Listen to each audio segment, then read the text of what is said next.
আসসালামু আলাইকুম প্রিয় শিক্ষার্থীবৃন্দ, কেমন আছো তোমরা? আজকে আমাদের 11.2 অনুসরণীর দ্বিতীয় ক্লাস। গত ক্লাসে আমরা 13 পর্যন্ত সম্ভবত করেছিলাম। 13 নম্বর পর্যন্ত করেছিলাম। তাহলে আজকে আমরা 14 থেকে শুরু করব। ঠিক আছে, আজকে আমরা 14 থেকে শুরু করব। 13 হয়ে গেছে, তো 14 আর 15 একটু লক্ষ্য করো। 14 আর 15 এই যে অঙ্ক দুটো, এই দুটো অঙ্ক অনেকটাই 10 নম্বর অঙ্কের যে সূত্রটা আছে, মানে অনেকটা বলতে 10 নম্বর অঙ্কের যে সূত্র প্রয়োগ করা হয়েছে ওই সূত্র প্রয়োগে কিন্তু হচ্ছে। কারণ এখানে বলছে একটা বিন্দু আর ঢাল, 14-15 দুটোতেও বলছে একটা বিন্দু আর ঢাল, এর সাথে বাড়তি কিছু যোগ করা আছে। বিশেষ করে 14 আর 15 নম্বর অঙ্ক দুটো একদম হুবহুব একই অঙ্ক। 14 আর 15 দুটো হুবহুব একই অঙ্ক। সুতরাং আমি এই দুটোর মধ্যে দুটোই না করে আমি শুধু 15 নম্বরটা করছি। কেমন? আমি 15 নম্বর অঙ্কটা আমি করছি। এখানে একটা বিন্দু দেওয়া আছে আর ঢাল দেওয়া আছে, আর প্রথমে রেখার সমীকরণ চাওয়া হয়েছে। এরপর বলছে যদি রেখাটি -2 1 বিন্দু দিয়ে অতিক্রম করে তবে কে এর সম্ভাব্য মান নির্ণয় করো। তো যদি একটা বিন্দু দেওয়া থাকে আর যদি ঢাল দেওয়া থাকে তখন সরলরেখার সমীকরণটা কি? এম ঢাল বিশিষ্ট এবং x1 y1 বিন্দুগামী সরলরেখার সমীকরণটা কি? y - y1 সমান m × x - x1। ঠিক আছে, আমি যে সূত্রগুলো লিখেছি তার মধ্যে এটা 7কে 8 নম্বর সূত্রে যে আমি লিখেছিলাম সম্ভবত। তো x1 y1 বিন্দুগামী এবং m ঢাল বিশিষ্ট সরলরেখার সমীকরণ দিয়ে আমরা এখানে সমীকরণটা আগে বের করব। বলছে রেখাটির সমীকরণ নির্ণয় করো। তারপরে আবার বলা হয়েছে যদি রেখাটি -2 1 বিন্দু তবে কে এর মান, সেটা তো আমরা পড়ে যাচ্ছি। আগে সমীকরণটা কি আসে দেখি। তাহলে আমি 14 নম্বরটা করছি না 15 নম্বরটা করছি। 14টা সেম প্রক্রিয়ায়, 15টা যেমন আছে ঠিক সেম প্রক্রিয়ায় 14 নম্বরটা তোমরা নিজেরা করে ফেলবে। কেমন? তো 15 নম্বরটা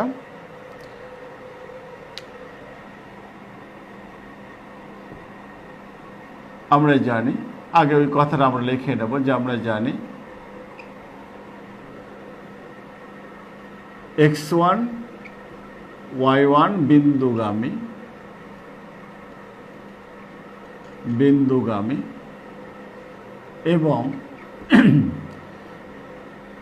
m ঢাল বিশিষ্ট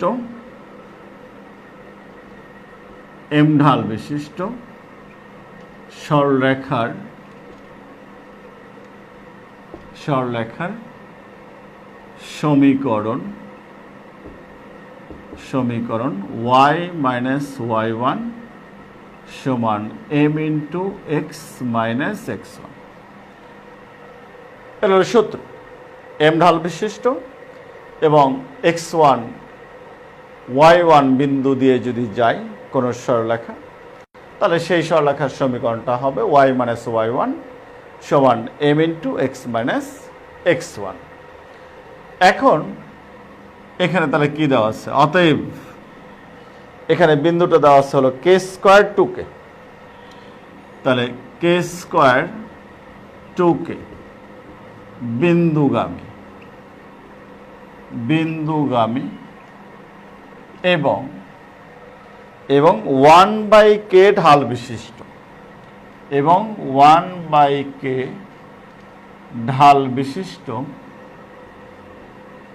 ঢাল বিশিষ্ট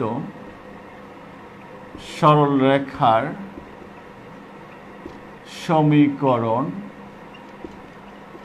সমীকরণ কি দাঁড়াবে? y মাইনাস y1, এই যে y1টা হলো 2k, y মাইনাস y1 সমান m, এই যে 1/k, m into x minus x1, x minus x1, x1টা কত? k স্কোয়ার, x1টা হলো k স্কোয়ার, ঠিক আছে? y মাইনাস y1, এই যে y1 ইকুয়াল m, ওই যে ঢাল m into x minus x1, এই যে x1, কারণ এই বিন্দুটা হলো x1 y1। উভয় পার্শ্বকে k দ্বারা গুণ দিই, তাহলে ky minus 2k square equal x minus k square. উভয় পার্শ্বকে k দ্বারা গুণ দিলাম, দিলে ky মাইনাস 2k স্কোয়ার, এখানে k কেটে গেল, থাকলো x মাইনাস k স্কোয়ার, বা x মাইনাস এই ky টাকে ওই পাশে পার করে নিয়ে গেলাম, x মাইনাস ky, আর এই 2k স্কোয়ারটাকেও পার করে নিয়ে যাই, তাহলে আছে মাইনাস k স্কোয়ার প্লাস হলো 2k স্কোয়ার, তাহলে বাম পাশের কিচ্ছু থাকলো না, সব জিরো হয়ে গেল। আমি এই পাশে যা ছিল সব ডান পাশে নিয়ে গেছি, কিন্তু এই যে ky-টা প্লাস ছিল মাইনাস করে দিলাম, 2k স্কোয়ারটা মাইনাস ছিল প্লাস করে দিলাম, তাহলে বাম পাশটা শূন্য হলো, ডান পাশে সব চলে গেল, তারপর পুরোটাকে উল্টাই দিলাম, পুরোটাকে ঘুরাই নিলাম। তাহলে সমীকরণটা দাঁড়াচ্ছে বা x minus ky plus k square equal 0। একটা আনসার আমার হয়ে গেল, একটা অংশ, কারণ এখানে দুটো পার্ট, এখানে পার্ট হলো দুইটা।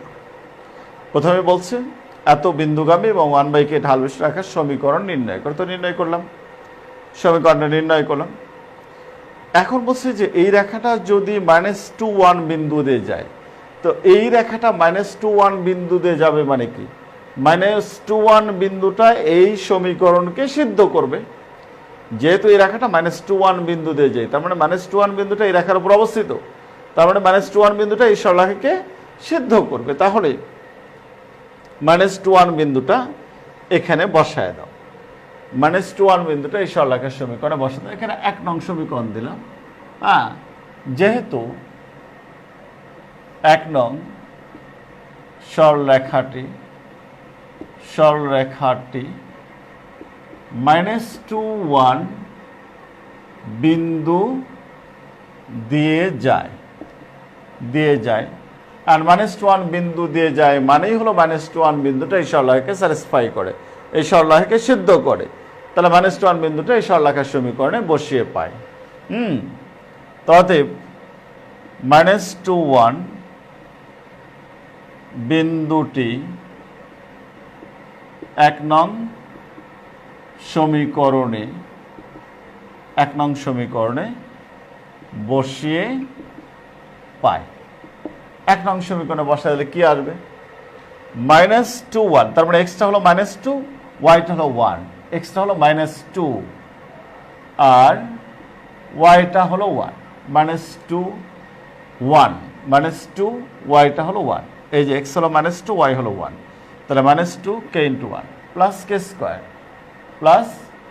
k স্কোয়ার ইকুয়াল 0, বা k square minus k -2 equal 0, বা k স্কোয়ার 2 কে 2 মিডল টার্ম ব্রেক, 2 কে 2, তাহলে -2k আর প্লাসের হলো k, -2 ইকুয়াল 0, বা k কমন নিলাম, থাকলো k -2 প্লাস 1 কমন নিলাম, থাকে k -2 ইকুয়াল 0, বা k -2 into k plus 1 equal 0, k -2 into k plus 1 equal 0।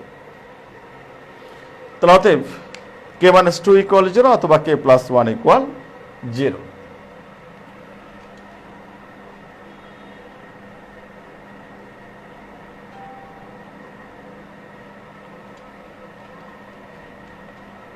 সুতরাং এখানে যেহেতু দুইটা উৎপাদক আসছে, একটা হলো কে মাইনাস টু আর একটা হলো কে প্লাস ওয়ান। তাহলে অবশ্যই এখন এখান থেকে আমি লিখতে পারি যে অতএব কে মাইনাস টু ইকুয়াল 0 অথবা কে প্লাস ওয়ান ইকুয়াল 0। কে মাইনাস টু ইকুয়াল 0 অথবা কে প্লাস ওয়ান ইকুয়াল 0।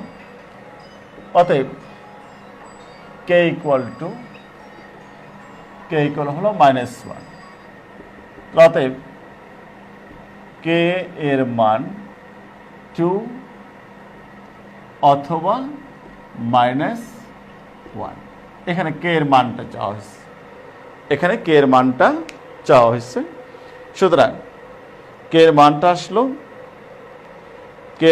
আসলো 2 অথবা মাইনাস ওয়ান। ঠিক আছে, 2 অথবা মাইনাস ওয়ান।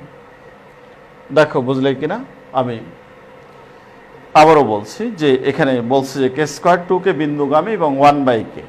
এই অঙ্কটা কিন্তু ইম্পর্টেন্ট একটা অঙ্ক, এটাকে বেস করে সাধারণত সেন্ট্রাল কোশ্চেন হয় অনেক ক্ষেত্রে। তো কে স্কোয়ার 2 কে বিন্দুগামী আর 1/k ঢাল বিশিষ্ট সরলরেখার সমীকরণ বের করো। তো কে স্কোয়ার 2 কে বিন্দুগামী সরলরেখার সমীকরণ প্রথমে বের করলাম। y মাইনাস y1 সমান m into x minus x1 সূত্র প্রয়োগ করে। আচ্ছা, এটা আসলো। এরপরে আবার বলছে যে যেহেতু এই সরলরেখাটা কত বিন্দুগামী, এই সরলরেখাটা হলো -2 1 বিন্দুগামী। তো যেহেতু এই সরলরেখাটা -2 1 বিন্দুগামী, সুতরাং সরলরেখার সমীকরণে কি করলাম, সরলরেখার সমীকরণে -2 1 বিন্দুটা বসিয়ে দিলাম। সরলরেখার সমীকরণে -2 1 বিন্দুটা বসিয়ে দিলে তো x এর জায়গায় বসলো -2 আর y এর জায়গায় বসলো 1। একটা সমীকরণ আসলো কে স্কোয়ার মাইনাস কে মাইনাস 2 ইকুয়াল 0। মিডল টার্ম করলাম, মিডল টার্ম করে উৎপাদক নিয়ে আসলাম। উৎপাদক নিয়ে আসার পরে আমি কে এর দুটো মান বের করলাম। ঠিক আছে, তো এই গেল আমাদের 15 নম্বর অঙ্ক। এরপর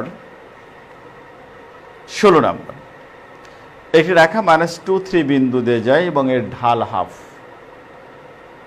একটা রেখা -2 3 বিন্দু দিয়ে যায় এবং ঢাল হাফ। তাহলে আবারও কিন্তু সে একই জায়গায় চলে আসলাম। একটা বিন্দু দেওয়া আছে, ঢাল দেওয়া আছে। রেখাটি যদি 3k বিন্দু দিয়েও যায় তবে কে এর মান নির্ণয় করো। একই অঙ্ক হয়ে গেল। হ্যাঁ, -2 3 বিন্দুগামী এবং হাফ ঢাল বিশিষ্ট সরলরেখার সমীকরণ। আগে এটা যেভাবে করলাম ওইভাবে বের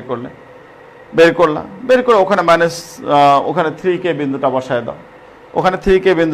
দাও, তাহলে কে এর মানটা চলে আসবে। ঠিক আছে, তাহলে 14 15 16 তিনটেই মূলত সেম অঙ্ক, একই অঙ্ক। আমি 15 নাম্বারটা করলাম। আর এই প্রক্রিয়ায় তোমরা 14 এবং 16 অঙ্ক দুটো করে গ্রুপে পাঠিয়ে দিবে।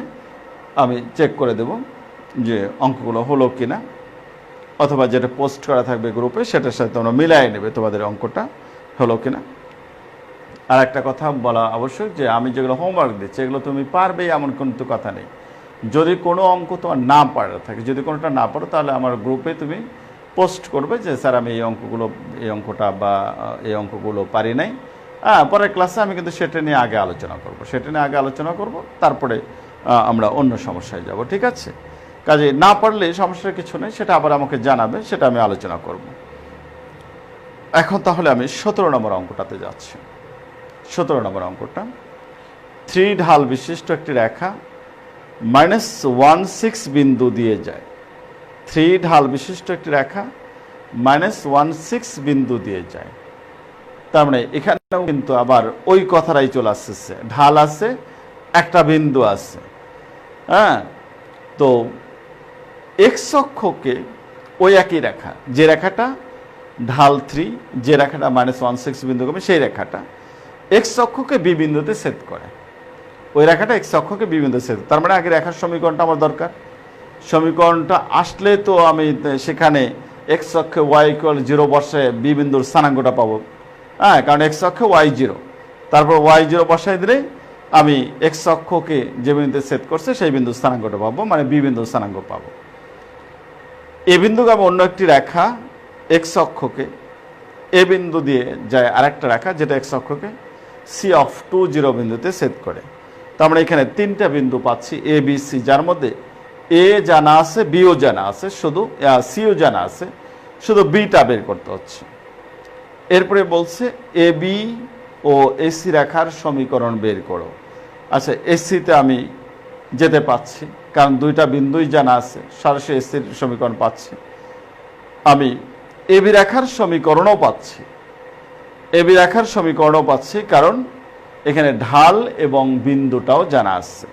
কারণ বলছে 3 ঢাল বিশিষ্ট একটি রেখা -16 বিন্দুতে যায় এবং এক্স অক্ষকে বি বিন্দুতে ছেদ করে। তার মানে এই রেখাটা কিন্তু বি বিন্দুগামী, যেহেতু ওই একই রেখাটা এক্স অক্ষকে বি বিন্দুতে ছেদ করে। হ্যাঁ, তার মানে এবি রেখার সমীকরণ এই যে -16 বিন্দুগামী এবং 3 ঢাল বিশিষ্ট রেখার যে সমীকরণ, সেটাই হলো এবি রেখার সমীকরণ, সেটাই হচ্ছে এবি রেখার সমীকরণ। ওকে, তাহলে আমরা প্রথমে সূত্রটা ওইভাবে আগে লিখে নেব যে আমরা জানি x1 y1 বিন্দুগামী এবং m ঢাল বিশিষ্ট সরলরেখার সমীকরণ। আগে সূত্রটা লিখে নেব।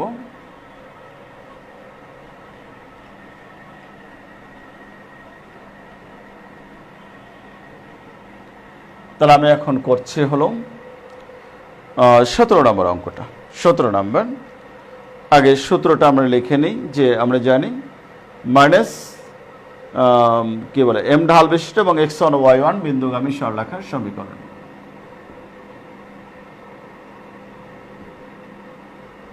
আমরা জানি x1 y1 বিন্দুগামী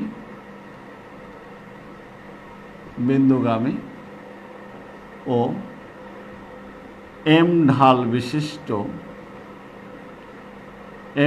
বিশিষ্ট সরলরেখার সমীকরণ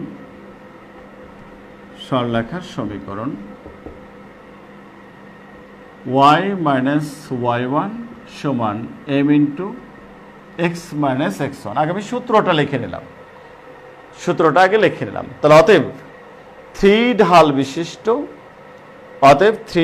বিশিষ্ট এবং a অফ -16 বিন্দুগামী সরলরেখার সমীকরণ।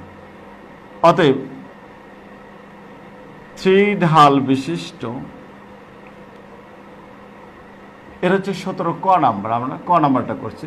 তাহলে 3 ঢাল বিশিষ্ট এবং a অফ -16, 3 ঢাল বিশিষ্ট এবং a অফ -16 বিন্দুগামী সরলরেখার সমীকরণ। 16 বিন্দুগামী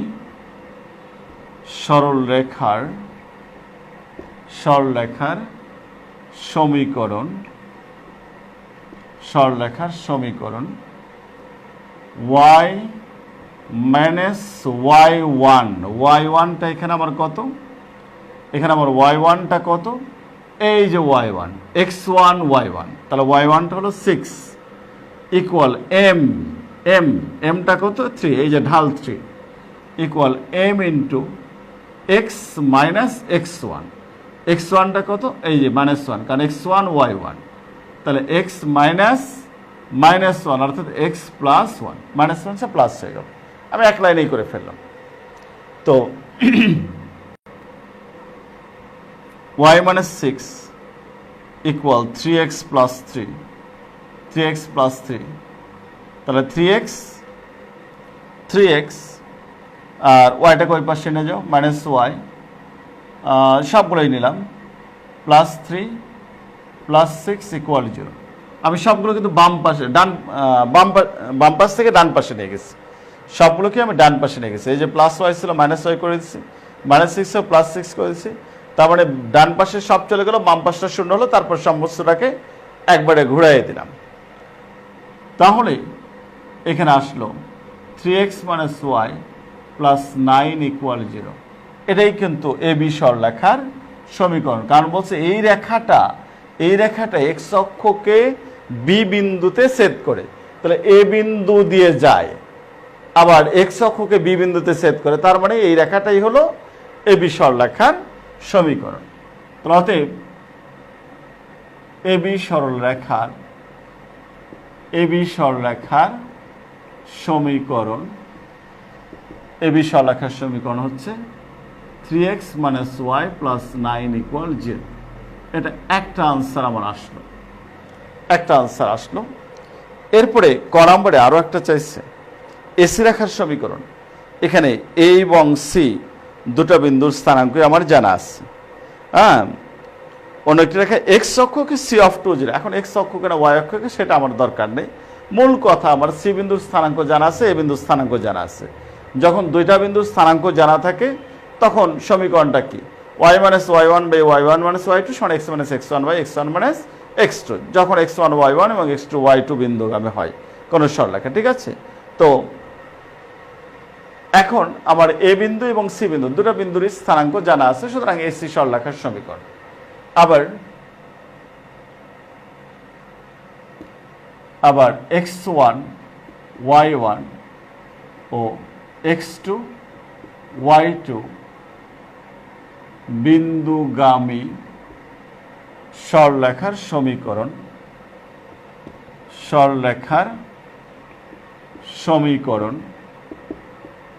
y - y1 / y1 - y2 সমান x - x1 / x1 - x2। অতএব এসি রেখার সমীকরণ এ বিন্দুর স্থানাঙ্ক আমার জানা, সি বিন্দুর স্থানাঙ্ক আমার জানা। এ বিন্দুটা হলো -16, এ বিন্দুটা হলো -16, আর সি বিন্দুটা হলো 20। এখন আমার মূল উদ্দেশ্যটা হলো যে মূলত -16 আর 20 বিন্দুগামী সরলরেখার সমীকরণটা বের করা। -16 আর 20 বিন্দুগামী সরলরেখার সমীকরণ বের করা। তাহলে সমীকরণটা কি আসতেছে? y - y1, এই যে y1 x1 y1 x2 y2, y1 হলো 6 y - y1 / y1 - y2, এই যে y1 - y2, তাহলে 6 - 0 = x - x1, x - x1, এই যে x1 -1, তাহলে -1 হচ্ছে +1 বাই হলো x1 মানে -1 - x2, এই যে 2, তাহলে হলো -2, y - y1 / y1 - y2 সমান x - x1 / x1 - x2। আমি শুধু বিন্দু দুইটা বিন্দুগামী সরলরেখার সমীকরণটা বের করছি, যেটা এসি সরলরেখার সমীকরণ। তাহলে এদিকে গুণ করে দাও, এখানে তো 0 মানে তো 0ই, তাহলে গুণ করলে 6x প্লাস হলো 6, কারণ এই 0 তার কোনো ভ্যালু নাই, 6 দিয়ে গুণ দিচ্ছে, তাহলে 6x প্লাস হলো 6। এদিকে গুণ দাও, -3 সাথে গুণ দাও, এটা হচ্ছে -1 - 2 -3, তাহলে -3 গুণন y, তাহলে হচ্ছে -3y, আর -3 গুণন -6 মাইনাসে প্লাস হয়ে গেল 18, মাইনাসে প্লাস হয়ে গেল 18, কারণ এখানে হলো -3, তাহলে -3 গুণন 6 -3 গুণন y, তাহলে হচ্ছে -3y, -3 গুণন -6 +18। তো এখানে আসতেছে 6x + 3y, ওটা এই পাশে আসলো প্লাস হয়ে গেল, ইকুয়াল ওই পাশে 18 আছে, 6টাকে পার করে দিলাম, ডান পাশে পার করে দিলাম, তাহলে আসলো 6x + 3y = 12। আমরা 3 দ্বারা ভাগ দিতে পারি, উভয় পার্শ্বকে 3 দ্বারা ভাগ দিতে পারি, দিলে 2x + y = 4 আসতেছে সমীকরণটা, 2x + y = 4।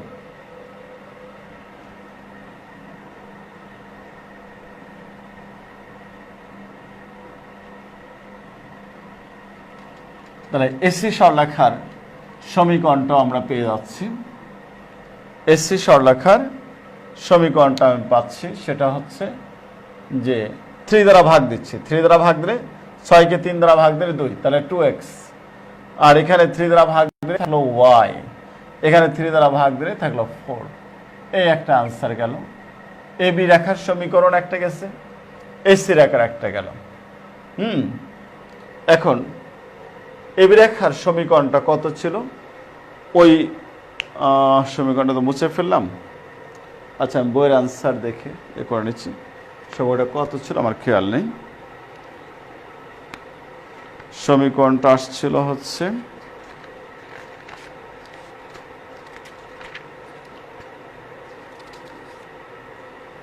17 না, 3x - y + 9 = 0। ও না, এই যে এখানে আসছে, তো এই বিষয় সমীকরণ এই যে আসছে এখানে 1 নং সমীকরণ ধরো, এখানে আসছে 3x - y + 9 = 0, আর আমাদের এটা আসলো 2x + y = 4। হ্যাঁ, ঠিক আছে। তো আমরা এবিএসসি সরলরেখার সমীকরণটা পেলাম।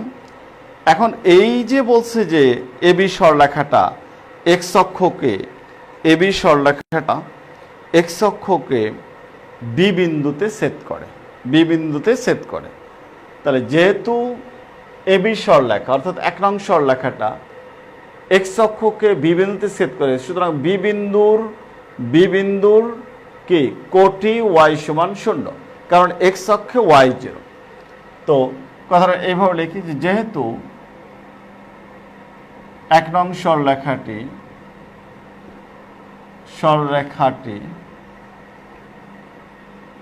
এক্স অক্ষকে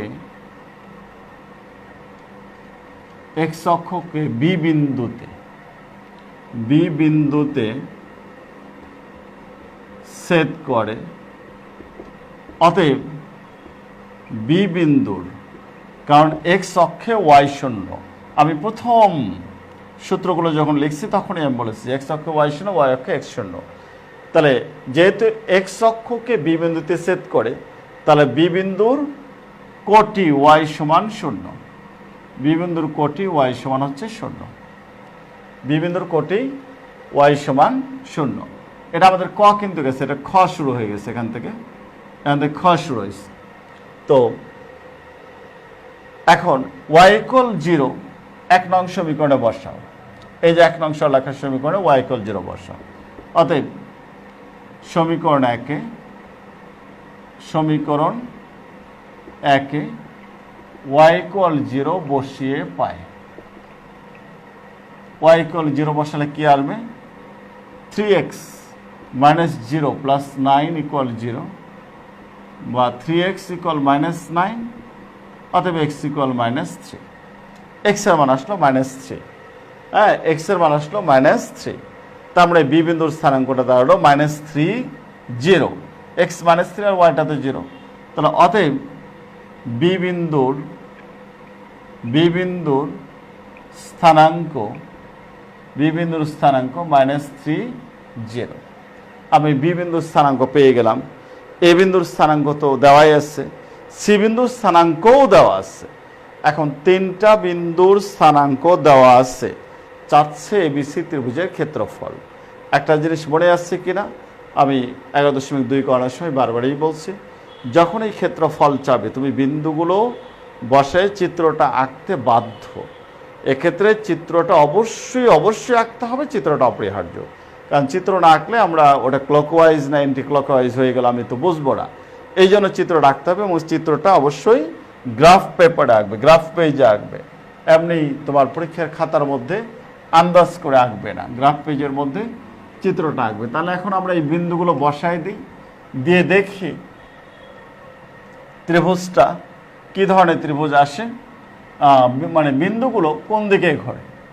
এবিসি হয় না এসিবি হয় নাকি বিসিএ হয়, সেটা আমার বিন্দুগুলো না বসানো পর্যন্ত বুঝতে পারবো না, যেহেতু ত্রিভুজ এবিসির ক্ষেত্রফল চাইছে এখানে। তাহলে এখন আমি আগে বিন্দুগুলো বসায়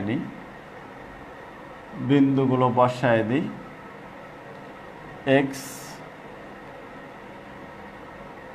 x ড্যাশ y ড্যাশ।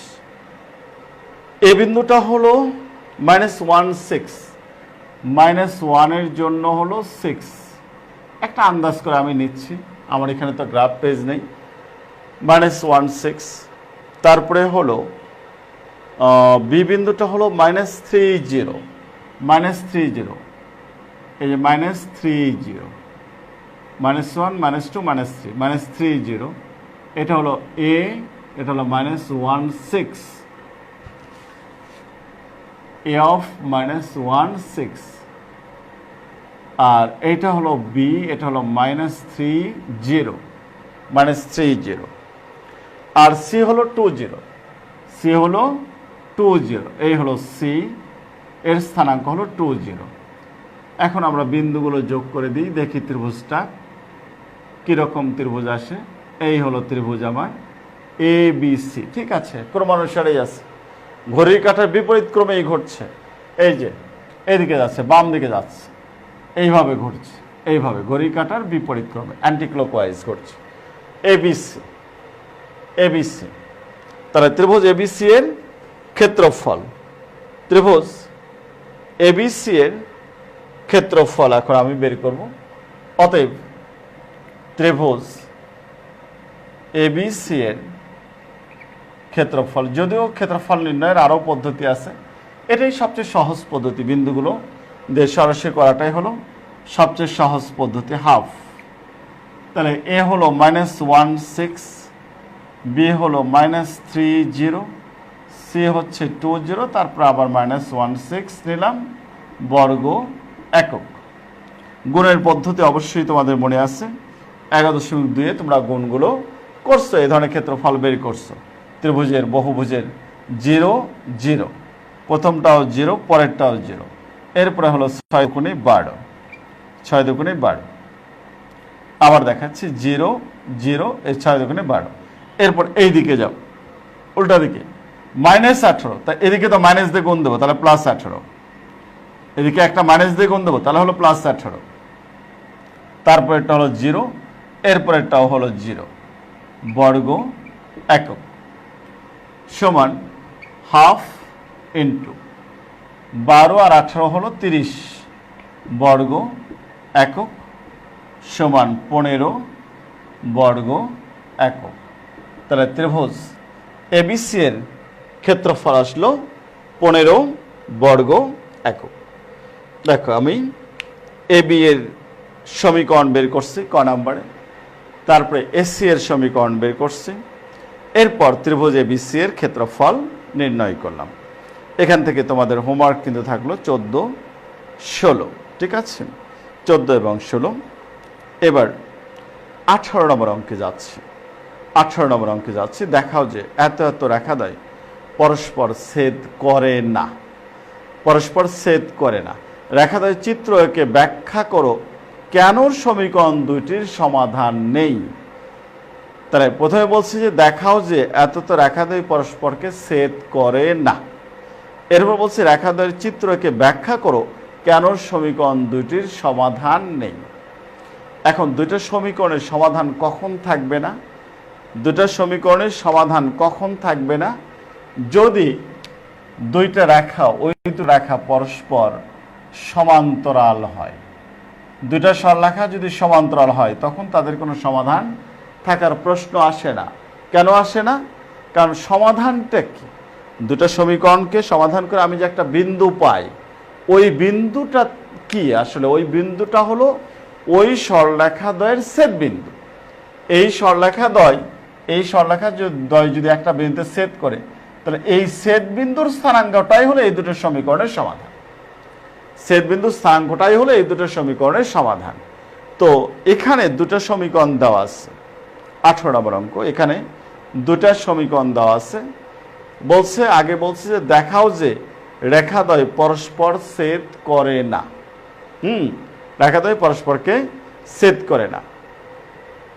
এরপর রেখাদ্বয়ের চিত্র এঁকে ব্যাখ্যা করো কেন সমীকরণ দুটির সমাধান নেই। আমি প্রথম ক্লাসে সূত্রগুলো যখন লিখছিলাম, লাস্টের দিকে আমি দুটো জিনিস লিখছিলাম, মনে পড়ে? যে যদি দুটো সরলরেখার ঢাল দ্বয়ের গুণফল -1 হয়, তখন ওই সরলরেখাদ্বয় পরস্পর লম্ব হয়, ওই সরলরেখাদ্বয় পরস্পর লম্ব হয়। আর যদি দুটো সরলরেখার ঢাল দ্বয় পরস্পর সমান হয়, তখন ওই সরলরেখাদ্বয় পরস্পর সমান্তরাল হয়। সুতরাং এখান থেকে আমি যদি দেখাইতে পারি যে এই দুটো সমীকরণের ঢাল দ্বয় সমান, তাহলেই কিন্তু আমি বলতে পারবো এই রেখাদ্বয় পরস্পর সমান্তরাল। আর যখন এই রেখাদ্বয়কে সমান্তরাল প্রমাণ করতে পারবো, তখনই আমি বলতে পারবো যে এই সরলরেখাদ্বয় পরস্পরকে ছেদ করে না, কারণ দুইটা সমান্তরাল সরলরেখাই শুধু পরস্পরকে ছেদ করে না। ঠিক আছে, তাহলে আমাকে কি করতে হবে, আগে এই রেখাদ্বয়ের ঢাল বের করতে হবে। এই ঢাল বের করার কৌশলটাও কিন্তু আমি প্রথম ক্লাসে শিখাইছি।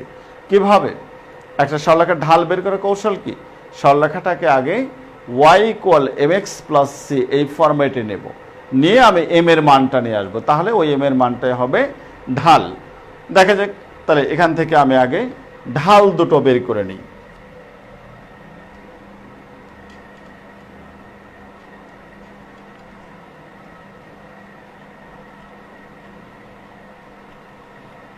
সরলরেখা দুটোর সমীকরণ দেওয়া আছে, আমি সমীকরণ দুটো আগে লিখছি, তারপরে সরলরেখাদ্বয়ের ঢাল বের করব।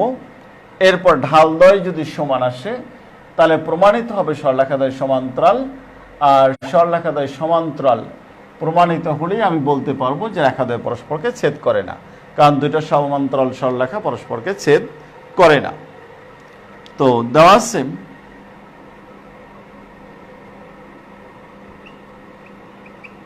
আছে সরলরেখার প্রথম সমীকরণ, যেহেতু সমীকরণ দুটো আমি প্রথম দ্বিতীয় বলছি। প্রথম সমীকরণ হলো y - 2x + 4 = 0। প্রথম সমীকরণ y - 2x + 4 = 0। y সমান, এটাকে ওই পাশে নিয়ে যাও, 2x - 4। এই যে y = mx + c, হয়তো বলবো এখানে তো প্লাস নাই, তো প্লাস দিয়ে ব্র্যাকেটে -4 নাও, তাহলে প্লাস c হয়ে গেল। অর্থাৎ এখানে m এর মানটা হলো 2 আর c এর মানটা হলো -4। তাহলে উপরোক্ত সমীকরণকে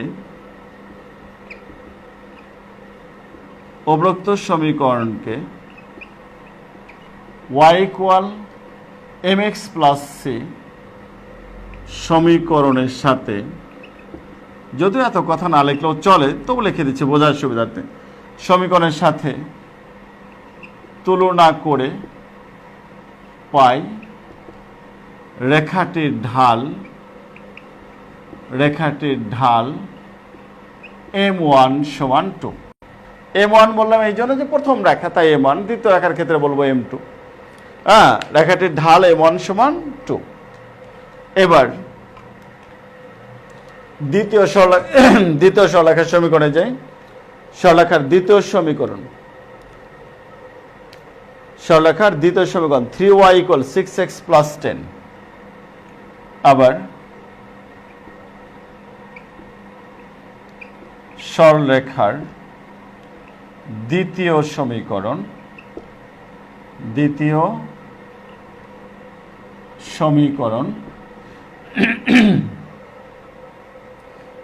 সমীকরণটা হচ্ছে 3y = 6x + 10। 3y = 6x + 10। 3y = 6x + 10। ওকে, এবার 3 দ্বারা ভাগ দাও। তাহলে y = 2x + 5।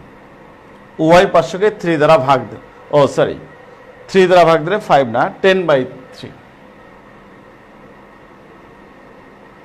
10/3 y পাশকে 3 দ্বারা ভাগ দিলাম, তাহলে এটা y হয়ে গেল, এখানে 3 × 6 2x হলো, এখানে 10/3 হলো। তাহলে y = mx + c, আবার আমি ওই ফরম্যাটে নিলাম। অতএব দ্বিতীয় সরলরেখার ঢাল m2 সমান হচ্ছে 2।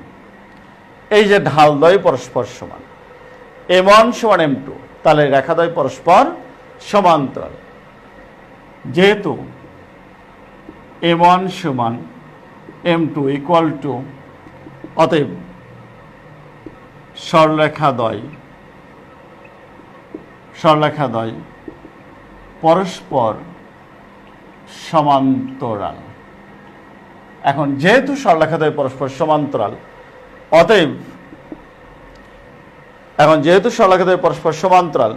তাহলে অতএব এখান থেকে আমি এখন বলতে পারি যে এরা পরস্পরকে ছেদ করে না, কারণ দুটো সমান্তরাল সরলরেখা কখনোই পরস্পরকে ছেদ করে না। তাহলে অতএব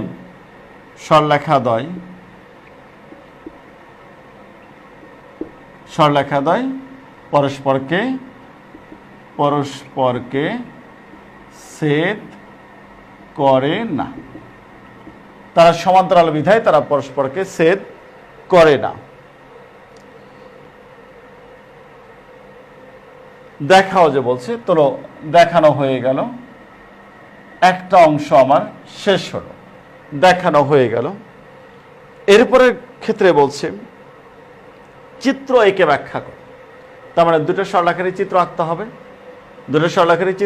হবে, এখন চিত্র আঁকানোর নিয়ম কি? আমাকে বিন্দু বের করতে হবে। তবে আমি কিন্তু প্রথম ক্লাসে বলেছি যে আমি একটা সূত্র এখানে প্রয়োগ করব।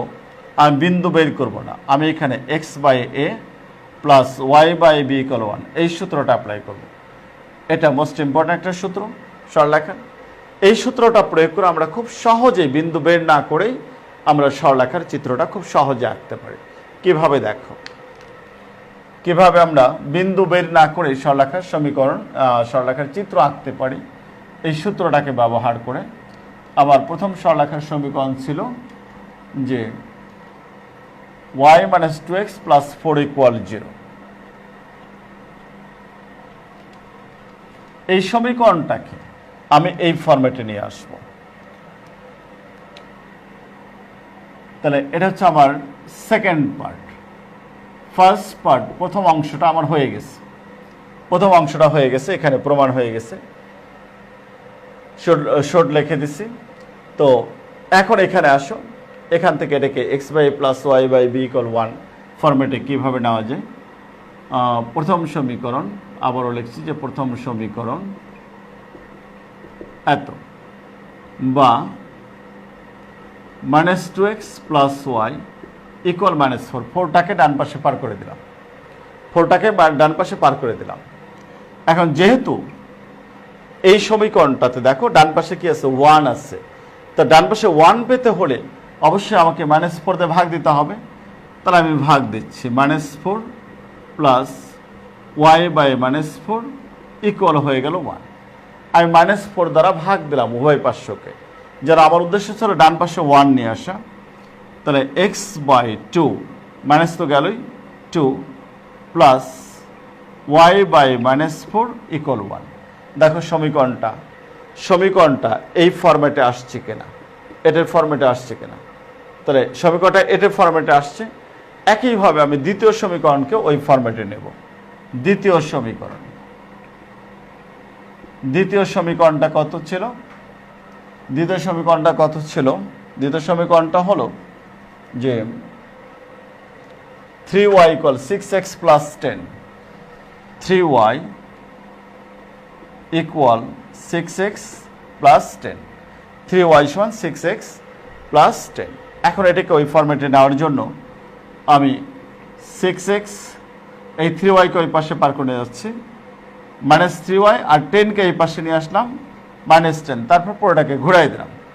ঠিক আছে, এই যে 3y-টাকে আমি ডান পাশে নিয়ে গেলাম, মাইনাস হয়ে গেল, আর 10-কে বাম পাশে নিয়ে আসলাম, -10 হয়ে গেল, আর পরে পুরোটা ঘুরাই দিলাম। অথবা তুমি x-কেও তুমি এই পাশে নিয়ে আসতে পারো, তাতেও অসুবিধা নেই। আচ্ছা, ওটাই না করি, কারণ এইভাবে এত ঘোরাঘুরি করলে একটু বুঝতে অসুবিধা হয় তোমাদের। আচ্ছা, আমি ওটাই করলাম। আমি x-কে এই পাশে নিয়ে আসলাম, মাইনাস হয়ে গেল, +3y, আর ওই পাশে +10 আসছে, থাকলো। এখন আবার ডান পাশে আমার 1 দরকার, তাহলে 10 দ্বারা ভাগ দিতে হবে। -6x/10 + 3y/10 = আসলো 1। উভয় পাশেকে 10 দ্বারা ভাগ দিলাম। ডান পাশে আমার 1 দরকার, কারণ x/a + y/b = 1 নিয়ে আসবো আমি। এটা আমার উদ্দেশ্য।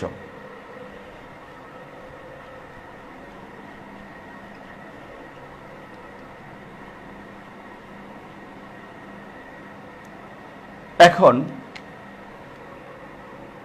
2 দ্বারা কাটো, 2 দ্বারা কাটলে আসলো -3x/5 + 3y/10 = 1 এটাকে আমি লিখছি এইভাবে, দেখো, প্লাস ওয়াই বাই,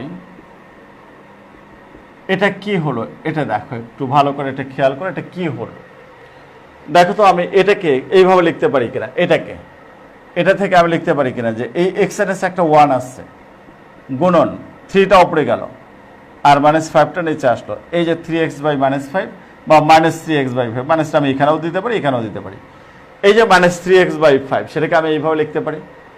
একইভাবে এই যে এটা এটা এই y বাই 1 গুণন 3টা উপরে গেল 10টা নিচে আসলো, এই যে 3y বাই 10 সেটাকে আমি 10/3 লিখছি। যেহেতু এটা হরের হর, তার মানে এটা কিন্তু লবের সাথে চলে যাবে, উল্টাই যে এটা লবের সাথে যাবে, ওই জন্য এইভাবে লিখলাম। কারণ আমার উদ্দেশ্যই ছিল যে আমি x by a plus y by b equal 1 এই ফর্মেটে নেব।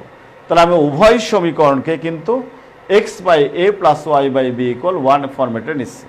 অঙ্কটা কিন্তু এভাবেই করতে হবে, সেটা কিন্তু আমি বলিনি। আমি আবার তোমাদের স্মরণ করে দিচ্ছি যে তুমি চাইলে বিন্দু বের করেও করতে পারো, x অক্ষে y0 y অক্ষে x0 ধরে বিন্দুগুলো বের করে বসাই দিয়েও করতে পারো। তো ওটা না করে আমার কাছে এটাই বেশি সহজ মনে হয় যে এভাবে করলেই অঙ্কটা বেশি তাড়াতাড়ি এগোনো যায়। এখন এই যে x by a plus y by b equal 1 এই সমীকরণটা কি সমীকরণ ছিল একটু খেয়াল করে আমি আবারও একে দেখাচ্ছি। আমি প্রথম ক্লাসে যেটা দেখাইছিলাম এইটুকু হলো a, ও এটা হলো a আর ও বিটা হলো b, হ্যাঁ, অর্থাৎ b বিন্দুর স্থানাঙ্ক হচ্ছে 0b, a বিন্দুর স্থানাঙ্ক হচ্ছে a0। তাহলে এই যে সরলরেখাটা, তখন এই সরলরেখার সমীকরণটাই ছিল x by a plus y by b equal 1। এই কিন্তু সূত্র, এই হলো আমার সূত্র, যেখানে x অক্ষ থেকে ছেদকৃত অংশটা হলো a, y অক্ষ থেকে ছেদকৃত অংশটা b। তাহলে আবার এখানে x অক্ষের ছেদকৃত অংশ হচ্ছে 2, y অক্ষের ছেদকৃত অংশটা হচ্ছে -4।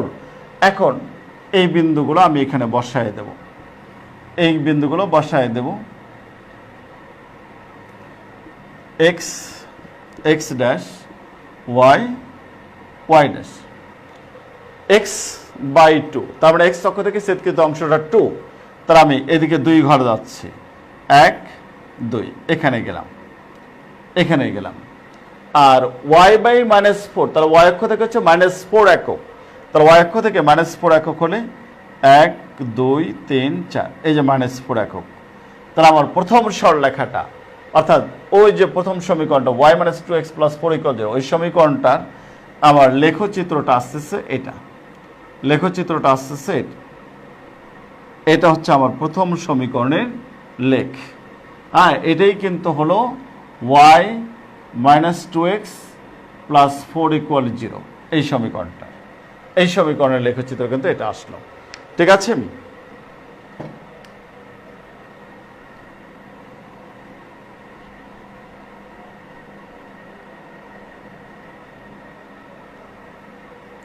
=0।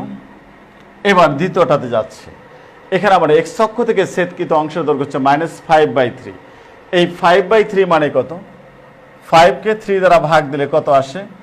1 সমস্ত 2/3, 3কে 3 আর 2 5, যে 5/3 আমি মিশ্র ভগ্নাংশ যোজন করলাম, সামনে মাইনাস আছে, তো ঋণাত্মক দিকে যাবে 1 এবং 1-এর 3 ভাগের 2 ভাগ, তাহলে এদিকে যাচ্ছি 1, আরও গেলাম 1, তাহলে হলো 2, কিন্তু আমি 2 তো যেতে পারবো না, আমাকে যেতে হবে 1 এবং 1-এর 3 ভাগের 2 ভাগ।